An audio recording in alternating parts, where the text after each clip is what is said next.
Hey everybody, hope everybody's doing well. Got the tarot cards here. Do a little draw before we get into the meat of the potatoes of the matter. Like, where am I supposed to look? Eyes are looking all funny. What did we get? Oh, I'll take that. We got the Ace of Pentacles, Ace of Discs, Ace of Coins. Goes by different names. Grabbed the wrong half of my broken book. So let's see what it has to say about the Ace of Coins.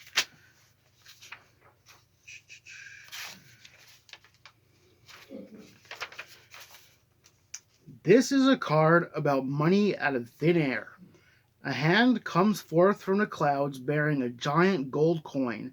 On the ground, things blossom under infusion of capital. A little money drops suddenly into your lap. A gift is received or given. Funding comes from unexpected sources. Material assets may be involved. Maybe you win a contest. You can't believe your luck. For work, working capital, financial backing comes in the form of a gift. Someone underwrites a project, gives you a grant, or puts up the money you need. You may get a little advance against future earnings to tide you over until the big money comes in. That raise you were hoping for comes through. A bonus is bestowed, or benefit programs are improved. For love, diamonds are forever. A proposal comes with a rock attached. Gold rings are exchanged, or a dowry is put up. The material trappings of love are involved. For some reason, gifts with big price tags are said to measure the extent to which the heart believes. In your case, it is true. For money, cold hard cash. Money jangles in your pockets, swells in your wallet, and drips from your bank accounts. Money falls out of the sky. You are showered with money. Money fills your hands, or somebody offers you a gold card with one heck of a limit. Maybe you win the lottery. For strategy, hold out your hands. When that old slot machine lines up on 777s, get your plastic cup ready to scoop up the jackpot. Feel the weight of all those casino chips being counted out by the cashier. Count along with the teller as those big bills are stacked up on one another. There's really nothing much to do. When it's your lucky day, just sit back and rack it up. Your ship comes in. Well, there we go. That certainly is nice and bright, positive reading right there. I think we could all probably use a little bit of extra financial help these days.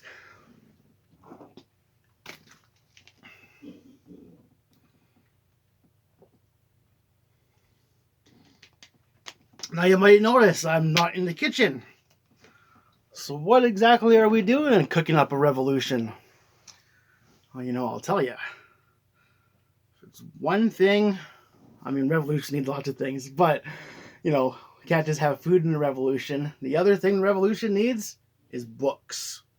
Lots and lots of books. So today, on Cooking Up a Revolution, we're going to do a book review. I just finished this last night. A friend of mine from work lent it to me. So we're going to read the back here. The 7 Commandments. Whatever goes upon 2 legs is an enemy. Whatever goes upon 4 legs or has wings is a friend. No animal shall wear clothes.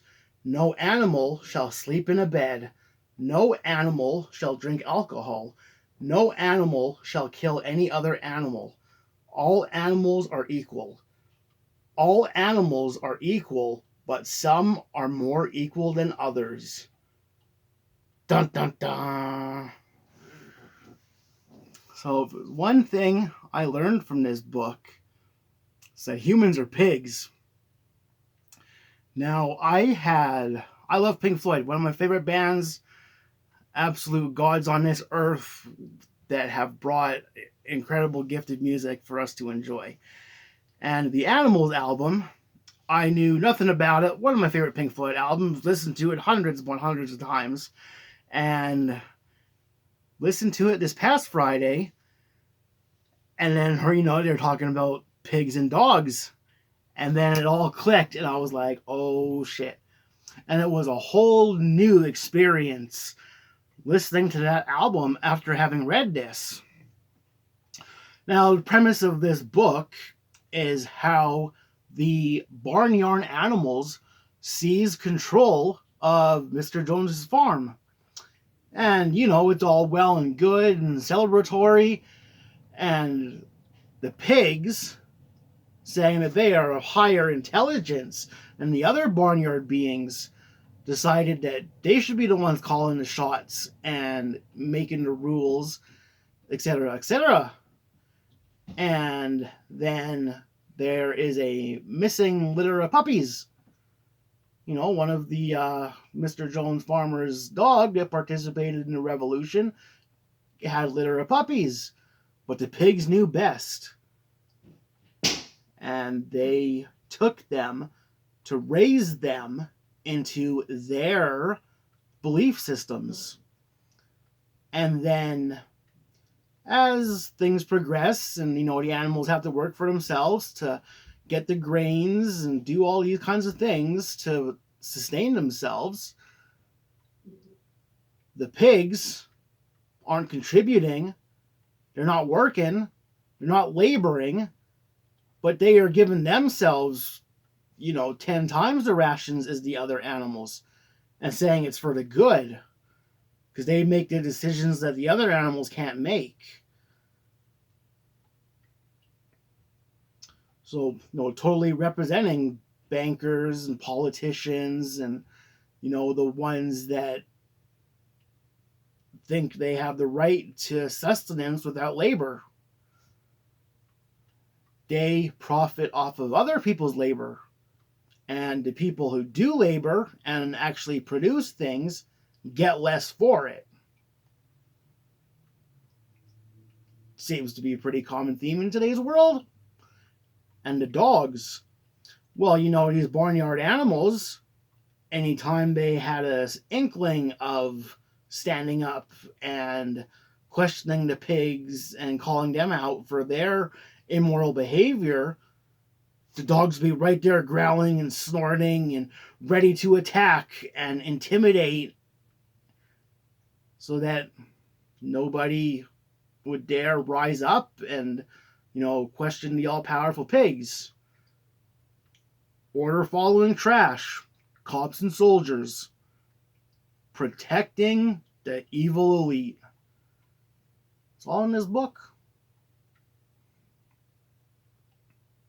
Doesn't have a happy ending. But it's very true and very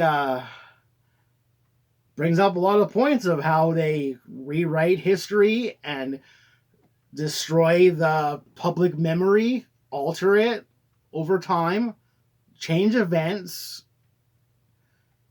and how do people just accept it.